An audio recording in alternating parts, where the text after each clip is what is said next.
আছিস তুই? ভালো আছি, বৌরিয়া শ্বশুর বাড়িতে যাই। কিন্তু আপনি কে চাচি? আপনার তো চিনতে পারলাম না। সাসি? তুই আমার সাসি ডাকতেছিস কেন? আমার তুই ভুলে গেছিস, আমার নাম সুইটি। আমার ওর 32 ছিল, তোর 33। আমরা একই ক্লাসে পড়তাম, তুই আমার পিছের পাঞ্চে বইতি, মনে আছে?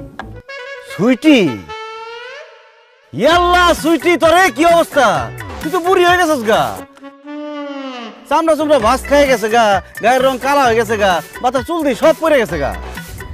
আমগো বয়স কি কম হইছে? তার মধ্যে আমি মায়া মানুষ না, মায়া মানুষ বড় হয় তাড়াতাড়ি, বুড়া হয় তাড়াতাড়ি। তারপরও তুই একটু বেশি বুড়ি হয়ে গেছিস গা। এটা কে, তোর শ্বশুর নাকি? আসসালামু আলাইকুম তালই। দূর মে কে শ্বশুর, আমি তো হইলাম সুইটির জামাই। হাই হাই সুইটি, এটা তুই কি করছস?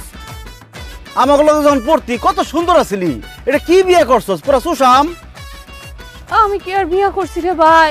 আমার আব্বা জোর করে ফকিন্নির পুতের লগে আমার বিয়াটা দিছে। এই খবরদার, তুমি আমাকে ফকিনির পুত কইবা না। বুঝছি, যৌবনকালে যারা বেশি ভাব নেয় তাও কপালে এই ছবি জুটে। তেরি কি তোর বাচ্চা কাচ্চা? হ, সবগুলাই আমার। আল্লাহ দিলে হ্যাঁ তারা 5 জন। 2 জনের বাড়িতে ঘুম পাড়ায় আইছি আর 3 জনের নিয়ে বাইরে আইছি। কস কি? তোর 5টা পোলা পাইন? তোর জামাই কি করে? ওই কাজই করে। ওই কাজই করে মানে? ওই আগে যেই কাম করতো ওইটাই করে।